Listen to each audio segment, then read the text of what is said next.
Hi, Sisi ko. Come with me as I make cake for wedding. Let's go!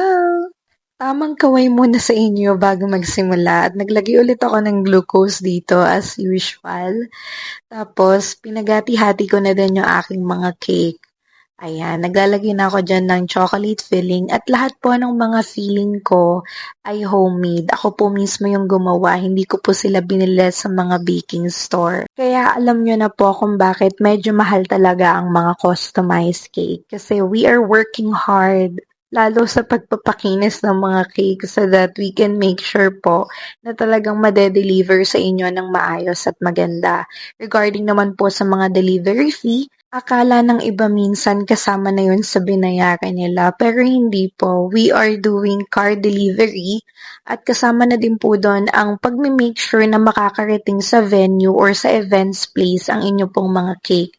Kasi minsan po kapag pick up po yung pinili nyo na delivery method, once na pick up nyo na po sa bahay namin yung inyo pong mga cake, wala na po kaming sagutin kung magkakaroon man po ng damage ang mga cake nyo. So basically po, yung mga binabayad nyo sa aming delivery fee ay may kasama na din po siyang handling fee.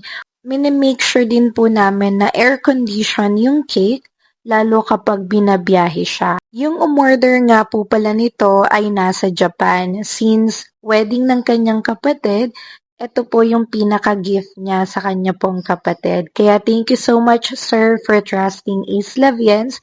Kahit po nasa Japan kayo, napili niyo pa din po kami to supply yung cake wedding po ng inyong brother. Yung cake pala nito ay merong 2 flavors. And yes po, nag-o-offer po kami ng 2 flavors in one cake. Meron lang pong additional fee but it's possible.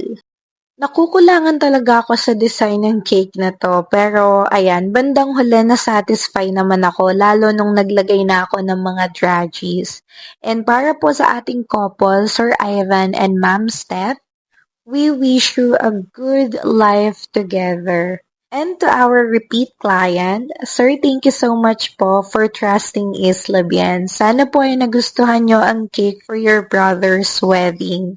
Ingat din po kayo dyan sa Japan. Thank you so much, Sisi ko. Thank you for watching.